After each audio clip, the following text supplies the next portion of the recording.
Hello friends, this is Ritu and welcome to study more knowledge. तो जैसा कि आप देख रहे हैं कि ये नई सीरीज़ हमने स्टार्ट की है, योर टॉपिक योर चॉइस। इसमें आपकी चॉइस का कोई भी टॉपिक होगा जो हम कराएंगे। तो आज हम करने वाले हैं the most awaited topic of child psychology which is Piaget's cognitive development theory, पियाजे का संज्ञानात्मक विकास सिद्धांत। तो ये काफ़ी कंफ्यूजिंग थ्योरी है और कई सारी थ्योरीज एक जैसी लगती हैं तो कंफ्यूज हो जाते हैं हम कि किस तरह से उसको समझा जाए। तो मैं पूरी कोशिश करूँगी कि इसे आसान भाषा में आपको समझा पाऊँ। तो और एक चीज़ और, अगर आपको स्पीड कम लगे तो आप स्पीड बढ़ाकर भी देख सकते हैं। वीडियो में ऑप्शन आता है स्पीड बढ़ाने का भी। तो चलिए शुरुआत करते हैं आज की क्लास की। तो पियाजे का संज्ञानात्मक विकास का सिद्धांत, इसके और भी नाम हैं, जैसे आप बोल सकते हैं विकासात्मक सिद्धांत भी। और ये अलग अलग अवस्थाओं में अलग अलग होता है, तो इसे अवस्था सिद्धांत भी कहते हैं। विकास से संबंधित है, इससे इसलिए विकासात्मक सिद्धांत भी बोलते हैं। तो कई नामों से ये आ सकता है और आपको इस चीज़ का ध्यान रखना है।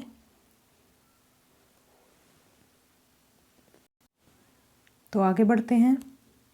ये कुछ मेरे बारे में आप देख सकते हैं। मैंने सीटेट और यूपीटेट क्वालिफाई किया हुआ है और भी एग्ज़ाम्स क्वालिफाई किए हुए हैं, लेकिन अभी मैं सीटेट के लिए पढ़ा रही हूँ। तो ये जानना आपके लिए ज़रूरी है कि मैंने दो बार सीटेट क्वालिफाई किया है। इसके अलावा आप चैनल को लाइक, शेयर और सब्सक्राइब करें और बेल आइकन को ज़रूर प्रेस करें, जिससे आपको आगे के नोटिफिकेशन मिलें। और आपको वीडियो पसंद आए तो ज़्यादा से ज़्यादा शेयर करें, जिससे ज़्यादा लोग इस वीडियो से लाभ उठा सकें। तो शुरुआत करते हैं। तो जीन पियाजे, इन्होंने ही ये सिद्धांत दिया है संज्ञानात्मक विकास का सिद्धांत। इनके बारे में थोड़ा सा जान लेते हैं। तो जीन पियाजे एक स्विस मनोवैज्ञानिक थे। स्विट्ज़रलैंड के एक चिकित्सा मनोवैज्ञानिक थे ये। और ये बाल विकास पर किए गए अपने शोध के लिए प्रसिद्ध हैं। इन्होंने कई शोध किए थे, कई रिसर्च की थी इस पर। और सबसे बड़ी बात ये है कि इन्होंने अपने ही 3 बच्चों पर एक्सपेरिमेंट किया था और उनको ऑब्ज़र्व किया था कि किस तरह से संज्ञानात्मक विकास होता है अलग अलग स्टेजेस में। तो उन्हीं को ऑब्ज़र्व करके इन्होंने ये सिद्धांत दिया है। तो पियाजे के अकॉर्डिंग विकास क्या है, पियाजे के अकॉर्डिंग डेवलपमेंट क्या है। तो बालक के भीतर संज्ञान का विकास अनेक अवस्थाओं से गुजरता है। तो क्योंकि जब बच्चा पैदा होता है, पैदा होने से लेकर अलग अलग अवस्थाओं में उसका विकास होता है। जैसे कि इन्होंने इस डायग्राम के थ्रू भी बताया हुआ है। ये एज है, एज जैसे बढ़ती जाएगी उसी प्रकार से विकास भी बढ़ता जाएगा। मतलब अलग अलग स्टेजेस में विकास जो है अलग अलग होगा। ये नहीं कि एक ही चाल से चलेगा। तो इस पर भी क्वेश्चन आया हुआ है कि विकास किस प्रकार होता है। ये मैंने एक्चुअली वहीं से लिया है, प्रीवियस ईयर में आया हुआ था। तो कहीं आता है कि एक ही गति से होता है, एक ही समान गति से होता है। कहीं आता है कि कहीं पहले कम होता है फिर ज़्यादा होता है, या ज़्यादा कम होता रहता है। तो ऐसा नहीं होता। तो एज के अकॉर्डिंग विकास होता है। पहले कम एज में कम होगा और जैसे जैसे एज बढ़ती जाएगी उस तरह से डेवलपमेंट भी होता रहेगा। तो ये अनेक अवस्थाओं से गुजरता है। अब हम जैसे कि संज्ञानात्मक विकास की थ्योरी पढ़ने वाले हैं, तो उससे पहले ये जानना ज़रूरी है कि संज्ञानात्मक विकास होता क्या है। हम थ्योरी पढ़ लेते हैं लेकिन हम समझ नहीं पाते हैं कि आखिर ये क्या चीज़ है। तो जान लेते हैं कि क्या होता है। सबसे पहले देखेंगे संज्ञान क्या है। संज्ञान है मन की ऐसी आंतरिक प्रक्रियाएं और उत्पाद जो जानने की ओर ले जाती हैं। अब इसमें क्या क्या आता है, मानसिक गतिविधियां जो होती हैं, सभी मेंटल एक्टिविटीज़ जो होती हैं जैसे ध्यान देना, याद करना, सांकेतिकरण, वर्गीकरण, योजना बनाना, विवेचना करना, समस्या हल करना, सृजन करना मतलब क्रिएटिविटी, और कल्पना करना, इमेजिनेशन। तो ये सब जो मानसिक गतिविधियां हैं ये होती हैं संज्ञान, इनको हम संज्ञान कहते हैं। तो मन की जो भी आंतरिक प्रक्रियाएं हैं और जो भी चीज़ें हैं वो कहलाती हैं संज्ञान। अब संज्ञानात्मक विकास को समझ लेते हैं। संज्ञानात्मक विकास का मतलब है कि बच्चे किस तरह से सोचते हैं और किस तरह से चीज़ों का पता लगाते हैं। तो यह ज्ञान, कौशल, समस्या समाधान और निपटान का विकास है। तो वही जो हमने देखा, ये जो होती हैं तर्क की जो क्षमता होती है या फिर याद करने की जो क्षमता होती है वो जब ही हो पाती है जब हमारा संज्ञानात्मक विकास हो जाता है। अब मान लीजिए कम एज का बच्चा है, 2 साल का बच्चा है, तो वो बड़ों की तरह नहीं सोच सकता, बड़ों की तरह प्रॉब्लम सॉल्व नहीं कर सकता। तो यही उन्होंने दिया था कि छोटी एज से लेके बड़ी एज तक बच्चे का डेवलपमेंट होता जाता है अनेक अवस्थाओं में। तो ये स्टेजेस में होता है। तो विकास का मतलब, संज्ञानात्मक विकास का मतलब होता है बच्चे किस तरह से सोचते हैं और किस तरह से बच्चे चीज़ों का पता लगा पाते हैं, और बच्चे अपनी आसपास की दुनिया के बारे में सोचने और समझने में ये मदद करता है। जिस बच्चे का डेवलपमेंट अच्छा हो जाता है वो ज़्यादा अच्छे से चीज़ों को कर पाता है। आपने देखा होगा किसी किसी में रीजनिंग एबिलिटी मतलब तर्क करने की क्षमता ज़्यादा होती है और किसी किसी में कम होती है। तो मतलब जिसमें ज़्यादा एबिलिटी होती है वो संज्ञानात्मक विकास उसका ज़्यादा डेवलप हो जाता है और किसी किसी का कम डेवलप होता है। तो हर किसी का ये एक जैसा नहीं रहता है, एक ही सीध में हम नहीं बोल सकते, हर किसी में ये अलग अलग प्रकार का हो सकता है। तो इंग्लिश में भी देख सकते हैं आप। तो हमने संज्ञानात्मक विकास समझ लिया है। तो अब बात करते हैं, धीरे धीरे हम थ्योरी की तरफ बढ़ रहे हैं। तो पियाजे ने 4 तत्वों को महत्व दिया है, 4 तत्वों पर बल दिया है उन्होंने, और इसमें जो थ्योरी से जुड़े हुए हैं वो मैं आपको बता दूंगी। सबसे पहले इन 4 तत्वों को देख लेते हैं। देखिए, सबसे पहला है परिपक्वता मतलब मैच्योरेशन, अनुभव, तीसरा है सामाजिक अन्योन्य क्रिया सोशल इंटरेक्शन, और फोर्थ है संतुलन इक्विलिब्रेशन। तो अगर फर्स्ट पॉइंट की बात करें, जो मैच्योरेशन होती है, परिपक्वता होती है, तो पियाजे ने कहा है कि जो बच्चे को हमें सिखाना है, जो भी हम बच्चे को सिखाना चाहते हैं उसके लिए बच्चा वो उतना मैच्योर होना चाहिए। मैच्योरिटी से मतलब है, अगर मान लीजिए हम किसी बच्चे को साइकिल सिखाना चाहते हैं और वो मतलब अभी पैदा हुआ है, तो हम उसे साइकिल नहीं सिखा सकते, मतलब वो उसके लिए उतना परिपक्व होना ज़रूरी है। तो यही मतलब है परिपक्वता का। इसी तरह से एक्सपीरियंस की उन्होंने जो बात की है, अनुभव की जो उन्होंने बात की है, उन्होंने कहा है कि बच्चा जो होता है वो स्वयं के अनुभव से सीखता है, खुद की एक्टिविटी से सीखता है। वो जो भी एक्टिविटी करेगा उससे वो ज़्यादा बेहतर सीख पाएगा। तो बच्चा कैसे सीखता है? एक्टिविटीज़ के थ्रू, अपने अनुभव के थ्रू। अब थर्ड पॉइंट आता है सोशल इंटरेक्शन। तो सोशल इंटरेक्शन जो होता है, इसमें एक तो सोशल इंटरेक्शन की थ्योरी दी है वाइगोत्स्की ने, तो उससे कंफ्यूज नहीं करना है। उन्होंने ज़्यादा बल दिया है सोशल इंटरेक्शन पर, लेकिन उन्होंने थोड़ा कम दिया है। तो जो 4 इनके तत्व हैं उनमें अगर बात की जाए, अगर आपसे क्वेश्चन पूछा जाए, इन चारों ऑप्शन को दे दिया जाए और पूछा जाए कि सबसे कम उन्होंने किस पर बल दिया है, तो इसमें आप लगाएंगे सोशल इंटरेक्शन। लेकिन अगर इन चारों ऑप्शन में से एक गायब करके कोई और ऑप्शन जोड़ दिया जाए, जैसे मान लीजिए लैंग्वेज जोड़ दिया जाए, भाषा जोड़ दिया जाए, तो भाषा आप करेक्ट करेंगे कि किस पर कम बल दिया है। तो मतलब उन्होंने लैंग्वेज को ज़्यादा इम्पोर्टेंस नहीं दी है इसमें संज्ञानात्मक विकास में। तो इसमें इनके अकॉर्डिंग क्या है सोशल इंटरेक्शन, कि इन्होंने कहा है कि बच्चा जो है एक दूसरे से मिलते जुलते हैं, लेकिन वो समझ खुद की बनाता है, स्वयं की समझ बनाता है वो। मतलब वो जो सामाजिक जो उसकी दुनिया है, सामाजिक जो वातावरण है, उससे वो एक्सपीरियंसेस लेता है। मतलब सामाजिक अनुभव की इन्होंने बात की है, तो ये हो जाएगा। अब बात करते हैं फोर्थ पॉइंट की। तो सबसे इम्पोर्टेंट ये चीज़ है इक्विलिब्रेशन, संतुलन। तो सबसे इम्पोर्टेंट यही है, और इसी में सारे आपके कीवर्ड्स आ जाएंगे। स्कीमा आपने पढ़ा होगा, समायोजन पढ़ा होगा, आत्मसातकरण, तो ये सब इसी में आएंगे। तो इसको हम डिटेल में समझेंगे।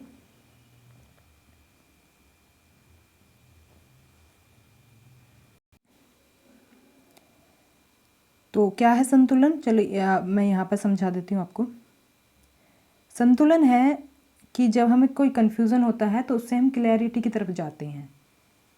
कन्फ्यूज़न जब क्रिएट होता है तो क्लैरिटी की तरफ जाते हैं, वही होता है संतुलन। तो फिर हम संतुलन बनाते हैं जब हमें वो जानकारी मिल जाती है। तो इसी में इन चीज़ों की बात की गई है, तो समझ लेते हैं इसे पहले। संतुलन बात करता है दो तरह की प्रवृत्तियों की।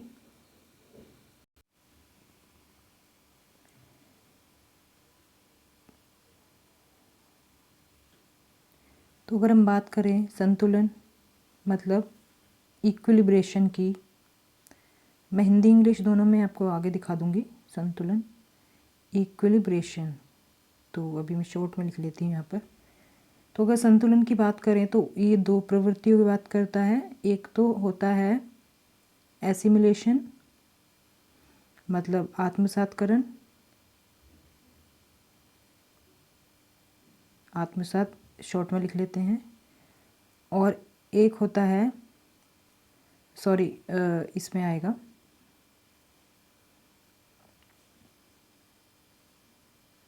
फिर से कर लेते हैं। इक्विलिब्रेशन बात करता है दो तत्वों की, दो प्रवृत्तियों की, सॉरी, संतुलन इंग्लिश हिंदी में हम आगे देखेंगे। तो एक तो बात करता है ये अनुकूलन की, अनुकूलन मतलब एडाप्टेशन, एडाप्टेशन।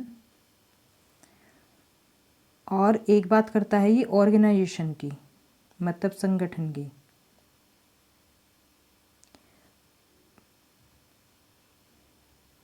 तो अगर बात की जाए सबसे पहले ऑर्गेनाइजेशन की बात करते हैं। तो ऑर्गेनाइजेशन में ज़्यादा कुछ नहीं है, इसमें आ जाता है जो आपका स्कीमा होता है। स्कीमा में जो चीज़ें ऑर्गेनाइज वे में रहती हैं, व्यवस्थित रूप में रहती हैं, मतलब संगठित रूप में हम कह सकते हैं, संगठित रूप में रहती हैं, तो उसे हम बोलते हैं ऑर्गेनाइजेशन मतलब संगठन। तो स्कीमा को हमें पहले समझना होगा। इसे समझने से पहले तो सबसे पहले हम स्कीमा को समझ लेते हैं। स्कीमा क्या होता है? स्कीमा होता है जो भी आपकी जानकारी है, जानकारी किसी भी मामले में हो, या तो आपको चीज़ों की जानकारी हो, किसी विषय की जानकारी हो, किसी घटना की जानकारी हो, जो भी आपकी जानकारी है या ज्ञान है, वो उसकी एक संगठित इकाई है स्कीमा। कैसे? मान लीजिए ये स्कीमा में है, और मतलब ये स्कीमा है और इसमें इस तरह से व्यवस्थित रूप में आपकी जानकारी है।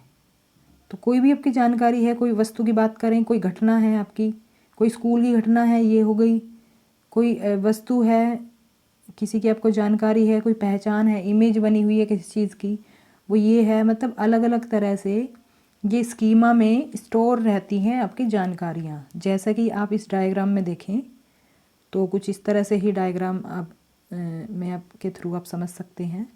तो देखिए यहाँ पर सारी चीज़ों का पिक्चर बना हुआ है। तो ऐसे ही अगर मैं बात करूँ कि मैं चेयर का नाम लूँ, मैं चेयर का नाम लूँ, तो आपके दिमाग में एकदम से इमेज बन जाएगी चेयर की, कि चेयर कैसी होती है, कैसा स्ट्रक्चर होता है।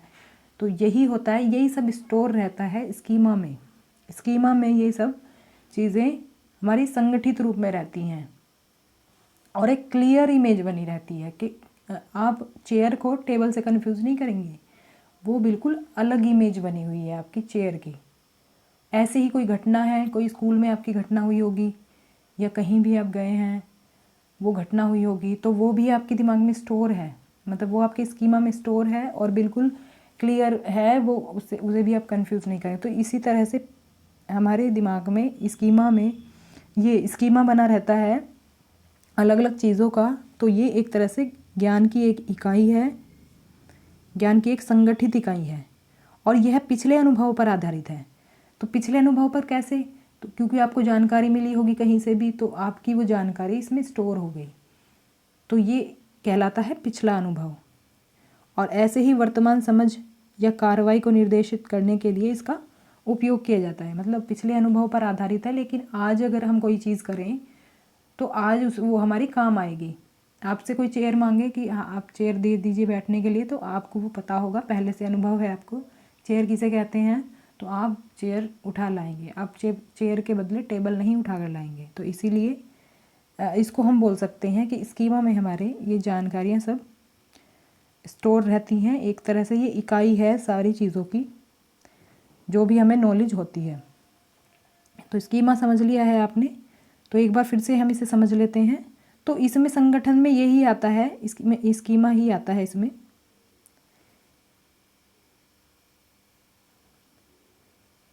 तो स्कीमा में हमारे अलग अलग तरह की जानकारी रहती हैं संगठित रूप में, ये हम समझ सकते हैं। तो अब हम बात करेंगे अनुकूलन की। तो अनुकूलन जो है ना, अनुकूलन ही आपको समझने की सबसे ज़्यादा ज़रूरत है।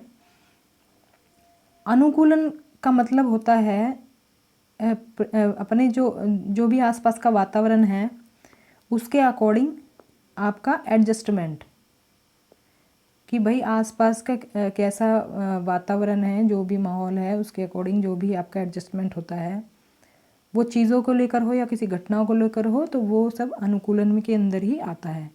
तो अनुकूलन में होती हैं दो चीज़ें, देख लेते हैं आगे। अनुकूलन में आती हैं, देखिए मैंने यहाँ पे डायग्राम के थ्रू कुछ बताया हुआ है। संतुलन में आ गई ये दो चीज़ें, अडॉप्टेशन मतलब अनुकूलन और ऑर्गेनाइजेशन मतलब संगठन। अनुकूलन की बात करें तो अनुकूलन में दो चीज़ें आ जाएंगी, आत्मसातीकरण और समायोजन। तो आत्मसातीकरण और समायोजन क्या है? मान लीजिए आप बच्चे को कोई नई जानकारी देते हैं, तो वो आपकी किस में ऐड हो जाएगी? वो हो जाएगी, मतलब वो जानकारी बच्चा आत्मसात कर लेगा। मतलब अगर आत्मसातीकरण की बात हो तो इसमें कोई भी इन्फॉर्मेशन जोड़ी जाती है, जोड़ने की अगर बात करें तो आएगा आत्मसातीकरण में। और अगर परिवर्तन करना हो, कुछ चेंजेस करने हो जानकारी में, तो परिवर्तन करना आ जाता है समायोजन में। इसे भी समझेंगे अच्छे से। आपको ये चीज़ें याद इसलिए रखनी है क्योंकि कंफ्यूज आप हो सकते हैं। आप आत्मसातीकरण में परिवर्तन करना आएगा या फिर समायोजन में जोड़ना आएगा। तो ये इसकी इमेज आपको बिल्कुल क्लियर कर रखनी है अपने दिमाग में। इसको अभी हम समझेंगे। मान लीजिए आपने बच्चे से बताया कि जिसके पंख होते हैं और जो आसमान में उड़ता है वो पक्षी होता है। तो आपने बच्चे को पहले ये बताया था पहली बार, क्योंकि उसे पक्षी के बारे में पता नहीं था। तो आपने उसे बताया, तो उसने क्या किया, ये जानकारी अपने स्कीमा में ऐड कर ली, मतलब जोड़ ली कि बर्ड क्या होता है, जिसके पंख होते हैं और जो आसमान में उड़ता है वो होता है बर्ड। तो उसने क्या किया, उसने अपने ये वाली जानकारी अपने स्कीमा में ऐड कर ली, मतलब जोड़ ली। और अगर इसे किसी और भाषा में दूसरी भाषा में समझें तो हम कहेंगे आत्मसात कर ली उसने ये जानकारी।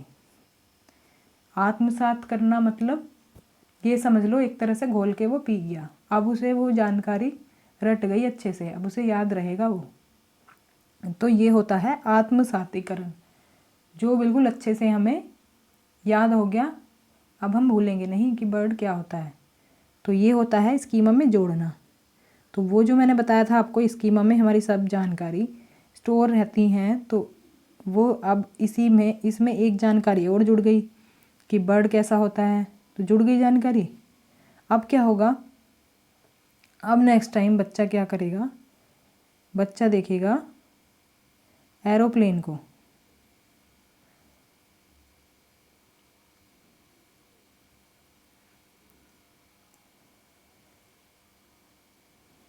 हाँ तो बच्चा देखेगा फिर एरोप्लेन को। अब देखिए ये उसने बर्ड देख लिया, उसे बता दिया गया जिसके पंख होते हैं और जो उड़ता है आसमान में होता है बर्ड। अब ये जानकारी उसने आत्मसात कर ली थी। अब इसके स्कीमा में ये जानकारी ऐड है, स्टोर है, तो इस जानकारी का उपयोग वो अब आगे करने वाला है। अब वो देखेगा एरोप्लेन को। अब वो अगर एरोप्लेन को देखेगा तो ऐसे ही बना लेते हैं एरोप्लेन।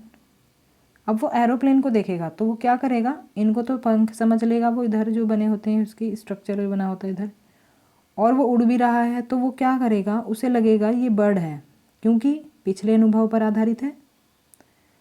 स्कीमा की बात की थी ना हमने, पिछले अनुभव पर आधारित होता है, तो वो अनुभव अब उसका काम आएगा। जो उसने जानकारी आत्मसात कर ली थी उसके आधार पर वो इमेजिनेशन कर रहा है कि ये बर्ड है।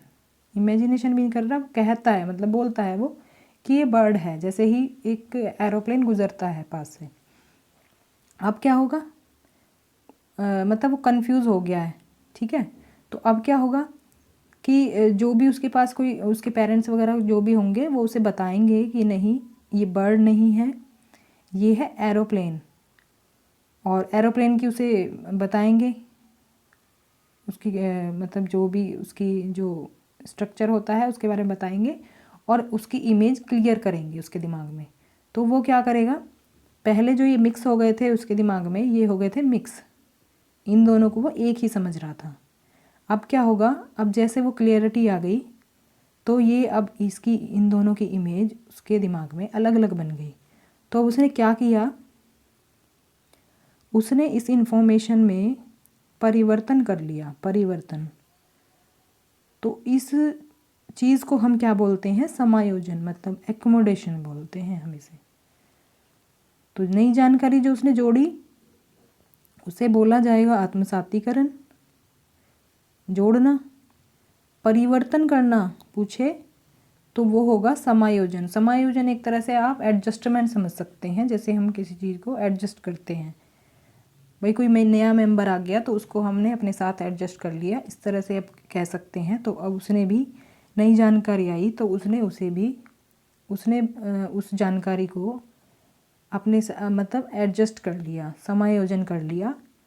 तो अब एक नई जानकारी उसे मिल गई, मतलब उसने अपने स्कीमा में परिवर्तन कर लिया। इस तरह से भी क्वेश्चन आ सकता है कि अब स्कीमा में परिवर्तन क्या कहलाता है, तो उसका आंसर होगा समायोजन कहलाता है। स्कीमा में कुछ ऐड करना आत्मसातीकरण कहलाता है। तो इस तरह से आप इसे समझ सकते हैं, और ये पार्ट्स हैं अनुकूलन के। तो आई होप कि ये चीज़ आप समझ गए होंगे। इसको एक और एग्जाम्पल के थ्रू हम समझ लेते हैं। अब देखिए यहाँ पर बच्चे को बताया गया था डॉगी के बारे में कि डॉगी के 4 पैर होते हैं और डॉगी की एक टेल होती है, पूंछ होती है। तो बच्चे को बताया गया था डॉगी ऐसा होता है स्ट्रक्चर वाइज, और थोड़ी सी उसकी क्या लक्षण कुछ उन्होंने बता दिए। अब बच्चा क्या करता है, बच्चा देखता है कैट को नेक्स्ट टाइम। तो ये जानकारी तो उसने अपने अंदर आत्मसात कर ली थी, आत्मसातीकरण हो गया था उसका। स्कीमा में ये जानकारी उसने ऐड करी थी कि डॉगी ऐसा होता है। अब वो नेक्स्ट टाइम कैट को देखती है, तो कैट को देखेगी तो वो बोलती है डॉगी। देखिए उसने बोला डॉगी, क्योंकि जैसी इमेज उसको बताई गई थी डॉगी की, वैसा ही उसे लग रहा है कैट, क्योंकि कैट के भी 4 पैर होते हैं और टेल होती है। तो वो उसे बच्चा बोलता है डॉगी। तो क्या हुआ, फिर उसे करेक्ट करते हैं उसके पेरेंट्स। क्या करेक्ट करते हैं, अब जब जो इमेज उसकी एक ही बन गई थी दोनों की, अब उसे वो अलग अलग करने वाले हैं। वो उसे करेक्ट करते हैं कि बिल्ली के जो लक्षण होते हैं वो अलग होते हैं, डॉगी के अलग होते हैं। तो ये अलग अलग उसकी इमेज बन जाएगी। तो फिर हो जाएगा समायोजन। तो बच्चा समायोजित कर लेगा फिर इस जानकारी को। तो ये आप समझ गए होंगे। अब आगे और देख लेते हैं। तो इसमें क्या है, ये एक्चुअली ये सारे चीज़ें जो हैं एक दूसरे से जुड़ी हुई हैं। मैंने इंग्लिश हिंदी दोनों में लिख दिया है, एक दूसरे से जुड़ी हुई हैं। ये आत्मसातीकरण और समायोजन इस तरह से जुड़े हुए हैं। ये देखिए सबसे पहले उसे नई जानकारी मिली थी बच्चे को, तो क्या हुआ था, उसने वो अपने स्कीमा में ऐड कर ली तो संतुलन हो गया, बैलेंस हो गया, मतलब अब उसे कोई कन्फ्यूज़न नहीं था। वो नेचुरली उसने वो जानकारी ऐड कर ली। जब उसे बताया गया था बर्ड के बारे में तो उसने अपने स्कीमा में वो जानकारी ऐड कर ली थी, तो संतुलन बन गया था। अब क्या हुआ, नई सिचुएशन क्या आई जब उसने एरोप्लेन को देखा, और फिर उसे बताया गया कि ये बर्ड नहीं है, तो असंतुलन बन गया, असंतुलित हो गई बात, क्योंकि उसे तो यही वो बताए गए थे, उसकी जो पहचान बताई गई थी तो बर्ड वाली पहचान ही बताई गई थी, और एरोप्लेन भी उसे बर्ड जैसा ही लग रहा था। फिर उसे करेक्ट किया गया तो फिर हो गया समायोजन। तो एक दूसरे से ये चीज़ें जुड़ी हुई हैं। अब आगे चलते हैं। तो अब हमने इन कुछ तत्वों की बात की थी, पियाजे की थ्योरी की, और अब हम चलते हैं थ्योरी की तरफ। तो थ्योरी के बारे में क्या है कि इसकी 4 स्टेजेस होती हैं, जैसा कि मैंने बताया था पियाजे के अकॉर्डिंग।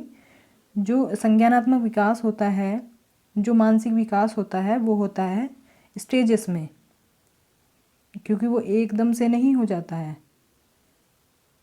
सीधा नहीं होता है, वो होता है स्टेजेस में।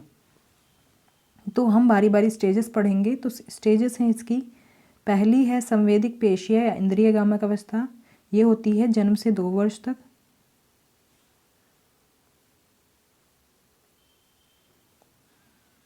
जन्म से 2 वर्ष तक जैसा कि आप देख रहे हैं, इसमें इंद्रियों की महत्वपूर्ण भूमिका होती है।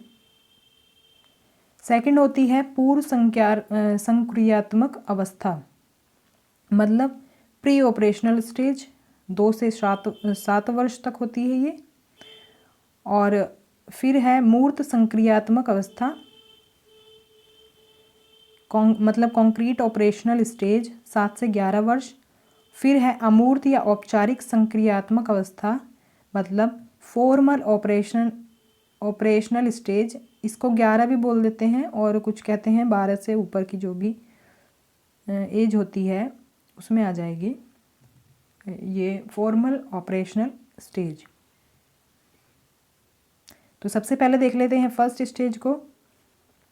पहली अवस्था में किस तरह का डेवलपमेंट होता है, क्या क्या बच्चा सीख जाता है, क्या क्या ज्ञान उसे मिल जाता है। तो फर्स्ट स्टेज की अगर बात करें तो देखिए, इंद्रिय जनित गामक अवस्था, जैसे कि नाम से ही ये स्पष्ट हो रहा है, जो हमारी ज्ञानेंद्रियाँ होती हैं 5, उनके थ्रू बच्चा सीखता है। ये इंद्रियाँ ही उसकी टीचर्स होते हैं जन्म से 2 वर्ष तक। तो अगर आप भूल भी जाते हैं तो आप एज के अकॉर्डिंग भी पता लगा सकते हैं कि 2 वर्ष तक का बच्चा क्या क्या एक्टिविटीज़ करता है और क्या क्या वो कर सकता है। तो इस तरह से भी आप ध्यान रख सकते हैं अगर आपको कोई पॉइंट अब आपका छूट जाए तो इंद्रियों द्वारा ज्ञान अर्जित करता है, जो सेंसेस होते हैं, छूना, देखना, सुनना, उनके थ्रू ही वो ज्ञान अर्जित करता है इस स्टेज में 2 वर्ष तक। नेक्स्ट पॉइंट आता है वस्तु स्थायित्व, मतलब ऑब्जेक्ट परमानेंस। तो ये मोस्ट इम्पोर्टेंट है, क्योंकि अक्सर इसका क्वेश्चन आ जाता है। तो इसमें क्या होता है, इसमें वो समझ होती है जो वस्तुओं को तब भी मौजूद रखती है जब उन्हें देखा सुना नहीं जाता। मतलब जैसे बच्चे के सामने कोई खिलौना लाते हैं तो वो उससे खेलता है, लेकिन अगर आप उसे हटा देंगे तो उसे जब भी उसे लगेगा कि खिलौना मेरे सामने ही है, तो ये होता है वस्तु स्थायित्व। तो वो खुद ही खेलता रहता है अपने आप ही। तो ये सबसे इम्पोर्टेंट है, ये आपको ध्यान रखना है। इस पर क्वेश्चन पूछा जाता है कि कौन सी स्टेज में होता है। ज़्यादातर ऐसे पूछा जाता है कि ये क्रिया जो है कौन सी स्टेज में होती है, ज़्यादातर यही क्वेश्चन आता है। थर्ड ऑप्शन है सहज क्रियाएं, मतलब रिफ्लेक्स एक्शन। सहज क्रियाएं क्या होती हैं? सहज क्रियाएं होती हैं जो अपने आप ही होती हैं बच्चे में। तो 2 साल तक का जो बच्चा होता है उसमें सहज क्रियाएं कई तरह की होती हैं। एग्जाम्पल मैंने एक लिया है, जैसे कि आप उसके मुंह के पास जैसे अपने फिंगर ले जाते हैं, लिप्स के पास आप टच करते हैं तो वो अपने आप ही चूसने लगता है फिंगर को, आपने देखा होगा। या तो फिर आप उसके पैर किसी हार्ड सरफेस से टच करें, किसी कठोर सतह से अगर टच करें तो वो चलने की कोशिश करता है, मतलब अपने पैर टिका के ऐसे रिएक्ट करता है जैसे वो चलने वाला हो, तो इस तरह से करता है। तो ये होती हैं सहज क्रियाएं जो बच्चे में अपने आप ही होती हैं। तो अब नेक्स्ट चीज़ को पढ़ लेते हैं, क्या है स्वकेंद्रित। स्वकेंद्रित होता है बच्चा इस स्टेज में। तो स्वकेंद्रित को आप आत्म अहम केंद्रित से कंफ्यूज मत करना, वो आपका नेक्स्ट स्टेज में होगा। इसकी इंग्लिश में मतलब होता है सेल्फ सेंटर्ड, और लेकिन वो है ईगो सेंटर्ड। तो ईगो सेंटर्ड से कंफ्यूज नहीं करना है, सेकंड स्टेज में होता है ईगो सेंटर्ड। तो इसमें क्या होता है सेल्फ सेंटर्ड में, स्वयं ही हंसना और स्वयं ही रोना, मतलब खुद ही वो जो है हंसता और रोता रहता है, अपने में ही मगन रहता है। तो इसे बोला जाता है स्वकेंद्रित। फिर नेक्स्ट पॉइंट है, ये भी इम्पोर्टेंट है, आस्थगित अनुकरण, डेफर्ड इमिटेशन। तो इसमें क्या है, अनुकरण से आप ध्यान रख सकते हैं, अनुकरण होता है नकल करना। तो इसमें बच्चा अपने पेरेंट्स की नकल करता है किसी ना किसी चीज़ की। जैसे पेरेंट्स की नकल करेगा खाना पकाने में, खाना पकाने में क्या करेगा, वो बर्तन लेगा और खाना पकाने की नकल करेगा जैसे उसके पेरेंट्स करते हैं, जैसे उसके पेरेंट्स खाना पकाते हैं। या फिर इसमें दूसरा एग्जाम्पल हम ले सकते हैं बियर्ड का। जैसे वो अपने पापा को देख लेगा दाढ़ी बनाते हुए, तो वो क्या करेगा, वो जब नहीं होंगे तो उनकी नकल करेगा दाढ़ी बनाने की। तो ये होता है आस्थगित अनुकरण। तो अनुकरण से आप ध्यान रख सकते हैं कि बच्चा नकल करता है किसी चीज़ की। अब नेक्स्ट अवस्था है पूर्व संक्रियात्मक अवस्था, प्री ऑपरेशनल स्टेज, मतलब संक्रियात्मक अवस्था से पहले की अवस्था जो अब आने वाली हैं, संक्रियात्मक अवस्था उनसे पहले की स्टेज। तो इसको आपको याद रखना है। एक्चुअली स्टेजेस में ज़्यादा कन्फ्यूज़न होता है कि कौन से ईयर तक कौन सी स्टेज होती है, तो आप इन्हें ईयर वाइज याद रख लेना।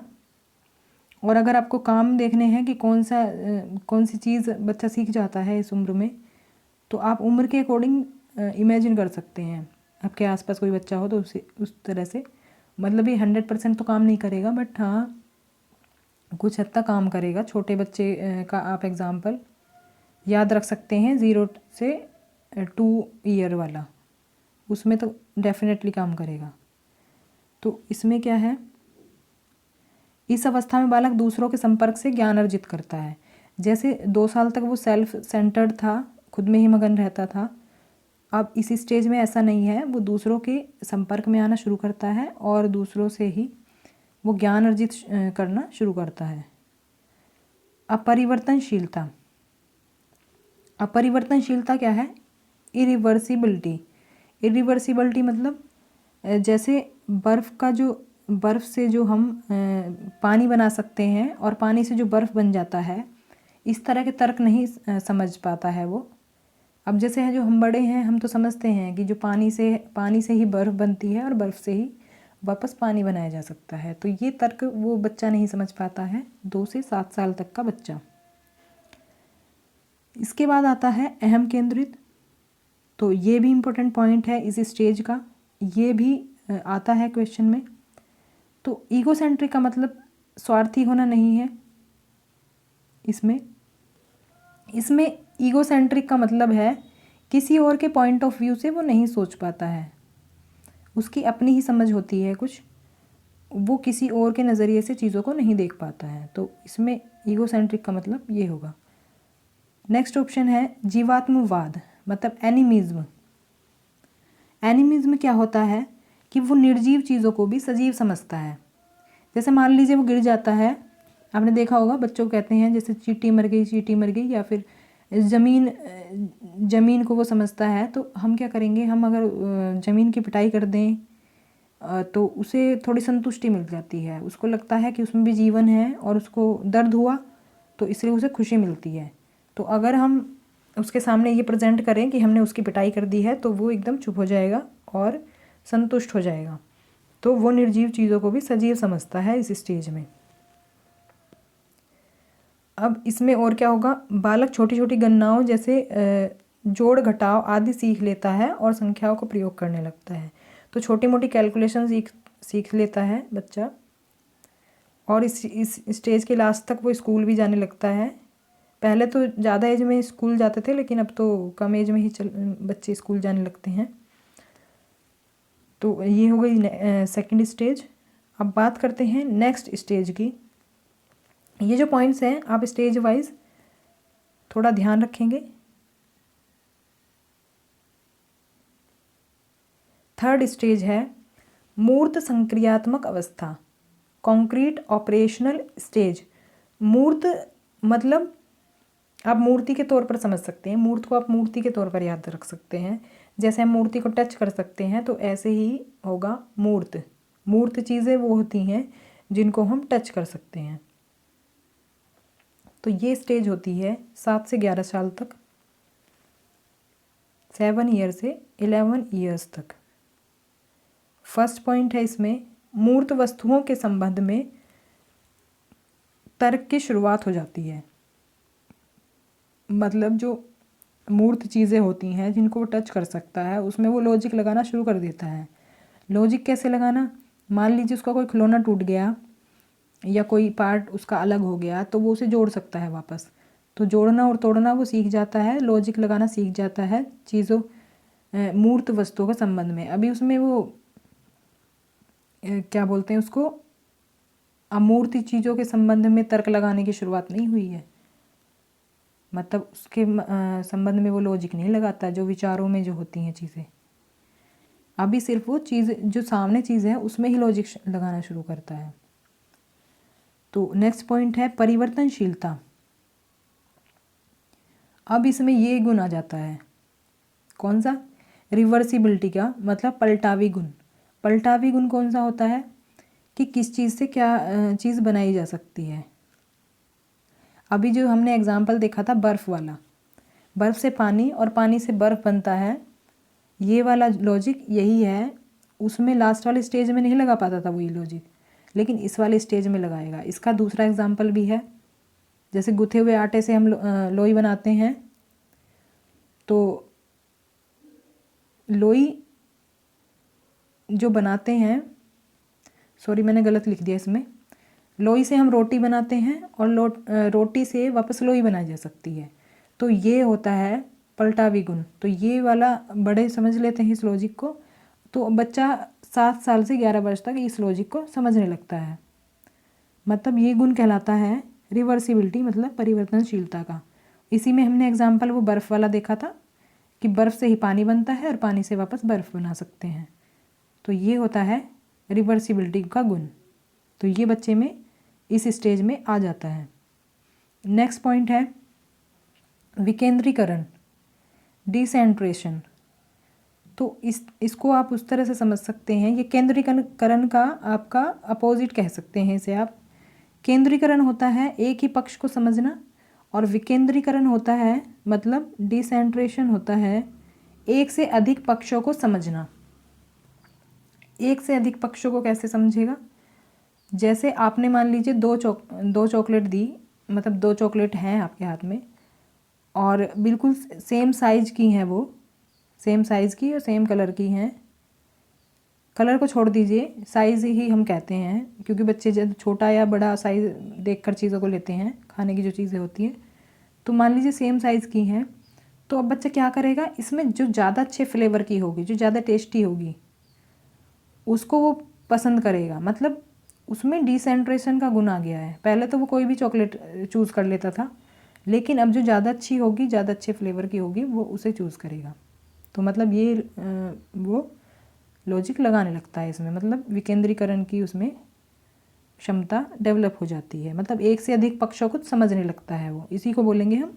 मतलब वो उसमें और भी क्वालिटीज़ देख रहा है चॉकलेट में, यही बोला जाएगा विकेंद्रीकरण का गुण। अब नेक्स्ट है संरक्षण।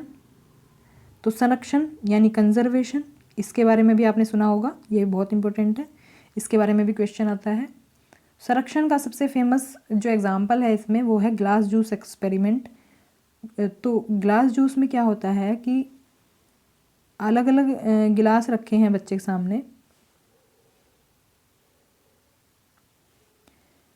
मान लीजिए चौड़ा वाला गिलास है, मतलब चौड़ाई इसकी ज़्यादा है और इसकी लंबाई ज़्यादा है, लेकिन जो क्वांटिटी है इनकी, जो इनका वॉल्यूम है वो सेम है। जैसे कि इसमें 100 ml आएगा जूस और इसमें भी 100 ml आएगा, मतलब 100 ml आएगा,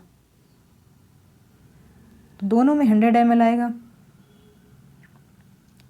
अब पहले लास्ट स्टेज में क्या था, ये इस चीज़ को नहीं समझ पाता था कि मान लीजिए उसके सामने हम इसमें जो भी जूस वगैरह है, इसका जूस हम इसमें पलट दें, तो पहले वो क्या करता था, पहले वो इसे बड़ा बताता था, इसे, इस वाले को, क्योंकि इसकी लेंथ बड़ी है तो इसे वो बड़ा बताता था, चौड़ाई में है इसे वो छोटा ही बताता था क्योंकि साइज़ उसको छोटा लगता था।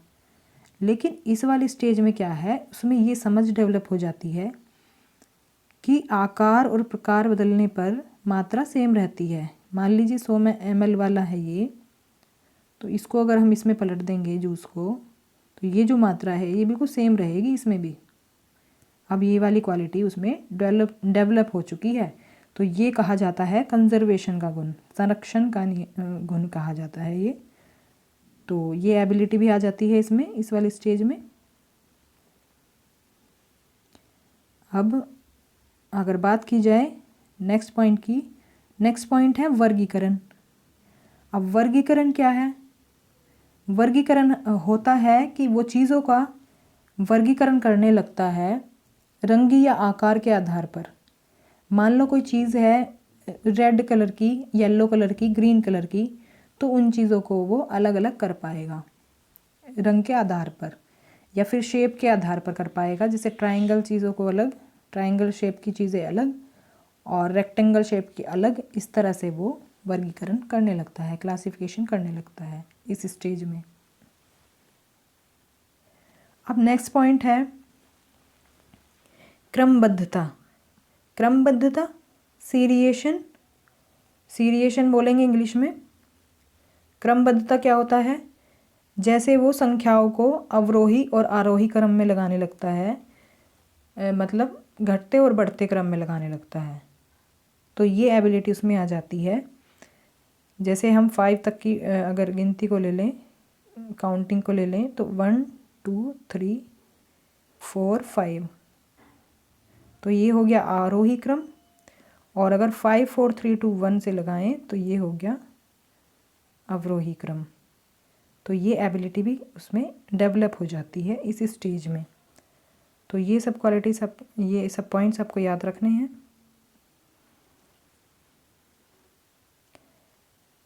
तो अब बढ़ते हैं आगे की स्टेज की तरफ। तो लास्ट स्टेज बची है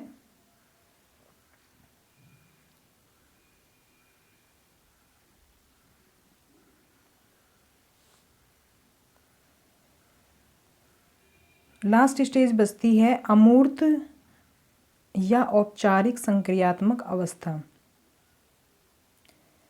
तो ये जो दो लास्ट की स्टेज हैं वो हैं संक्रियात्मक अवस्थाएं, इनको आपको ध्यान रखना है। ऑपरेशनल स्टेज, तो इससे पहले वाली थी मूर्त और ये है अमूर्त। मतलब पहले वाली क्या थी, जो चीज़ें हम टच कर सकते हैं उनके बारे में उसमें समझ डेवलप हुई थी। और लेकिन अब ये वाली स्टेज क्या है, ये है जो चीज़ हम टच नहीं कर सकते, जो हमारे सामने नहीं होती हैं, जो हमारे सिर्फ विचारों में ही होती हैं, जो चीज़ें वो होती हैं अमूर्त चीज़ें। तो अब इनके बारे में भी ये लॉजिक लगाना शुरू कर देता है इस स्टेज में। ये स्टेज होती है 12 साल से ऊपर, 11 या 12 साल हम कह सकते हैं, और इंग्लिश में बोलेंगे फॉर्मल ऑपरेशनल स्टेज, मतलब अमूर्त या औपचारिक संक्रियात्मक अवस्था।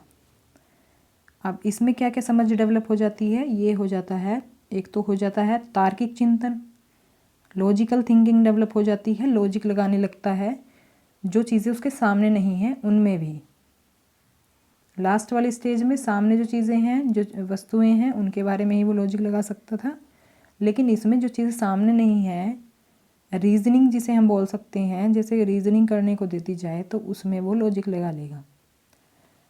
और समस्या समाधान की क्षमता, अब जब वो जो चीज़ें देख नहीं सकता उन अमूर्त चीज़ों के बारे में जब वो लॉजिक लगा लेगा तो ऑब्वियस सी बात है वो समस्या समाधान भी कर लेगा। तो प्रॉब्लम सॉल्विंग की एबिलिटी भी उसके अंदर आ जाती है, प्रॉब्लम सॉल्व करने की क्षमता भी आ जाती है।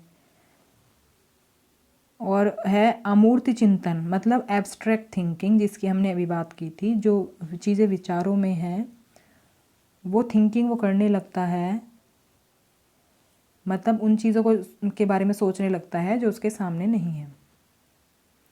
नेक्स्ट है निगमनात्मक तर्क, मतलब डिडक्टिव रीजनिंग वो करने लगता है इस स्टेज में, जिसमें हम नियम से उदाहरण की तरफ बढ़ते हैं। आगमन और निगमन विधि आपने पढ़ी होगी, तो ये उसी के बारे में है। तो डिडक्टिव रीजनिंग वो करने लगता है इस स्टेज में। अब लास्ट पॉइंट है इसमें, और क्या करने लगता है वो, हाइपोथेटिकल डिडक्टिव रीजनिंग। तो हाइपोथेटिकल डिडक्टिव रीजनिंग की भी एबिलिटी उसमें आ जाती है, मतलब काल्पनिक निगमनात्मक तर्क।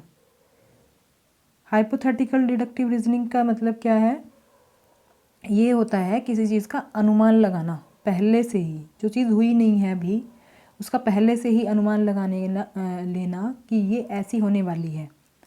तो ये बेसिकली ये वाली रीजनिंग किस में यूज़ होती है, ज़्यादातर साइंस में यूज़ होती है। ये साइंस में कह सकते हैं हम, इकोनॉमिक्स में कह सकते हैं हम, और मैथ में भी कह सकते हैं। तो ये होता है अनुमान लगाना, इसका सीधा सा मतलब आप अनुमान लगाना याद रख सकते हैं। तो जो चीज़ें अभी हुई नहीं है उसके बारे में पहले से ही प्रेडिक्ट कर लेना, अनुमान लगा लेना। तो ये थे आपकी 4 स्टेजेस हो गई हैं। तो ये थी पियाजेस कॉग्निटिव डेवलपमेंट थ्योरी। मैंने कोशिश की है इजी से इजी वे में समझाने की। तो अब मैं एक बार इसको रिवाइज भी कर देती हूँ, कोई पॉइंट आपका छूट गया है तो आप इसे फिर से रिवाइज कर सकते हैं।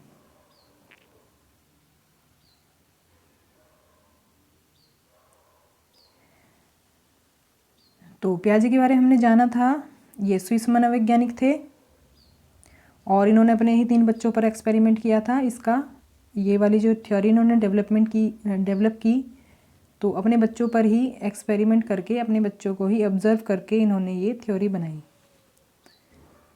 इनके अकॉर्डिंग विकास स्टेजेस में होता है, लाइनर नहीं होता है, स्टेजेस में होता है। तो इस तरह का डायग्राम आएगा तो आप पहचान लेंगे। संज्ञान क्या है, जो भी जानने की ओर चीज़ें ले जाती हैं, मन की ऐसी आंतरिक प्रक्रियाएं जो जानने की ओर ले जाती हैं। इसमें मानसिक गतिविधियां आ जाती हैं, जैसे ध्यान देना, याद करना, योजना बनाना, सृजन, कल्पना आदि। और संज्ञानात्मक विकास होता है वही उन सब चीज़ों का डेवलपमेंट जो भी संज्ञान में आती हैं। और हम कह सकते हैं कि बच्चे किस तरह से सोचते हैं, किस तरह चीज़ों का पता लगाते हैं। तो ये सब का जो डेवलपमेंट होता है वो होता है संज्ञानात्मक विकास। इन्होंने 4 तत्वों की बात की थी, परिपक्वता, अनुभव, सोशल इंटरेक्शन और इक्विलिब्रेशन मतलब संतुलन। 4 चीज़ों की बात की थी। परिपक्वता मतलब बच्चा उतना परिपक्व होना चाहिए जो चीज़ हम उसे सिखाना चाहते हैं। अनुभव, बच्चा स्वयं के अनुभवों से ही सीखता है, एक्टिविटीज़ के थ्रू सीखता है। सोशल इंटरेक्शन, बच्चा एक दूसरे मतलब मिलता जुलता है समाज में लेकिन खुद की समझ बनाता है। संतुलन की बात करें तो संतुलन में हमने बात की थी 2 प्रवृत्तियों की अनुकूलन होता है और संगठन होता है। संगठन में स्कीमा में चीज़ें स्टोर रहती हैं हमारी, जो भी मतलब संगठित वे में होती हैं। और अनुकूलन में 2 चीज़ें आती हैं। अनुकूलन होता है जो भी हम अपने वातावरण के साथ समायोजन करके रहते हैं, और 2 चीज़ें जो आती हैं इसमें आत्मसातीकरण, समायोजन। आत्मसातीकरण होता है नई इन्फॉर्मेशन को जोड़ना, और समायोजन में आता है कोई भी चीज़ में परिवर्तन करना, नई जानकारी जो हमें मिली थी उसमें परिवर्तन करना। मतलब जो पुरानी जानकारी थी जो हमने जोड़ी थी उसमें थोड़ा परिवर्तन करके एक नई और जानकारी उसमें स्कीमा में ऐड कर लेना। तो इसको आत्मसात में मतलब जोड़ना, समायोजन, परिवर्तन करना, ये चीज़ आपको ज़रूर याद रखनी है। इसमें स्कीमा वही हमने जाना था कि विषय या घटना के बारे में जो भी ज्ञान होता है उसकी एक इकाई होती है, संगठित रूप होता है। और एग्ज़ाम्पल देखा था कि बच्चे को पहले बताया गया था डॉगी ऐसा होता है, तो ये था बच्चे ने आत्मसात कर लिया, इसको आत्मसातीकरण कहलाएगा ये। फिर उसने बिल्ली को देखकर डॉगी बोला तो कन्फ्यूज़न क्रिएट हुआ, डिसइक्विलिब्रेशन हुआ, मतलब असंतुलन हुआ। फिर उसे करेक्ट किया गया तो उसने क्लियर इमेज बनाई, मतलब अपने स्कीमा में परिवर्तन कर लिया। इस तरह से समझ सकते हैं, पहले आत्मसातीकरण हुआ, फिर संतुलन हुआ, नई सिचुएशन आई तो असंतुलन पैदा हुआ, फिर समायोजन हो गया क्लियरिटी के बाद। 4 अवस्थाएं के बाद हमने पढ़ी हैं। चारों अवस्थाओं में पहली स्टेज में सेंसरी मोटर स्टेज में आता है, इंद्रियों द्वारा ज्ञान अर्जित करता है, वस्तु स्थायित्व इसमें आ जाता है, सहज क्रियाएं आ जाती है, स्वेकेंद्रित अवस्था होती है, आस्थगित अनुकरण मतलब डेफर्ड इमिटेशन होता है। सेकंड स्टेज पूर्व संक्रियात्मक अवस्था मतलब प्री ऑपरेशनल स्टेज, 2 से 7 वर्ष होती है ये स्टेज, और इसमें बच्चा एक दूसरे के संपर्क से ज्ञान अर्जित करता है। अपरिवर्तनशीलता होती है, मतलब वो लॉजिक नहीं समझ पाता है कि बर्फ़ से पानी और पानी से बर्फ़ भी बन सकता है। अहम केंद्रित होता है, मतलब किसी और के पॉइंट ऑफ व्यू से नहीं सोच पाता। जीवात्मवाद मतलब एनिमिज्म होता है उसके अंदर, मतलब निर्जीव को सजीव समझता है, वो छोटी छोटी गणनाएं करने लगता है। थर्ड स्टेज मूर्त संक्रियात्मक अवस्था, जो चीज़ें टच कर सकते हैं उनके बारे में तर्क विकसित हो जाता है, उसमें तर्क करने लगता है मूर्त वस्तुओं के संबंध में। पलटावी गुण आ जाता है, परिवर्तनशीलता आ जाती है थर्ड स्टेज में। वो बर्फ़ से पानी, पानी से बर्फ़ बन जाता है, ये वाला लॉजिक डेवलप हो जाता है। विकेंद्रीकरण मतलब एक से अधिक पक्षों को समझने लगता है। संरक्षण का गुण आ जाता है कि आकार और प्रकार अगर बदल दें तो मात्रा समान ही रहेगी। वर्गीकरण का गुण आ जाता है, रंग या आकार के आधार पर वर्गीकृत करने लगता है चीज़ों को। क्रमबद्धता सीख जाता है, मतलब आरोही और अवरोही क्रम में चीज़ों को लगाना सीख जाता है। फोर्थ और लास्ट स्टेज तार्किक चिंतन, लॉजिकल थिंकिंग डेवलप हो जाती है, समस्या समाधान की क्षमता आ जाती है, अमूर्त चिंतन करने लगता है, मतलब जो चीज़ें विचारों में होती है उनके बारे में सोचने लगता है, और निगमनात्मक तर्क डेवलप हो जाता है, और हाइपोथेटिकल डिडक्टिव रीजनिंग भी वो करने लगता है। तो ये थी आज की वीडियो, और कमेंट करके ज़रूर बताना कि आपको कैसी लगी, और इसको आप ज़्यादा से ज़्यादा शेयर करना और लाइक करना पसंद आए तो, और चैनल सब्सक्राइब नहीं किया तो चैनल को सब्सक्राइब कर लेना। तो थैंक्स फॉर वॉचिंग, मिलते हैं नेक्स्ट वीडियो में। आप अगर किसी टॉपिक पर वीडियो चाहते हैं तो आप कमेंट बॉक्स में लिख सकते हैं, नेक्स्ट वीडियो उस पर मिल जाएगी आपको।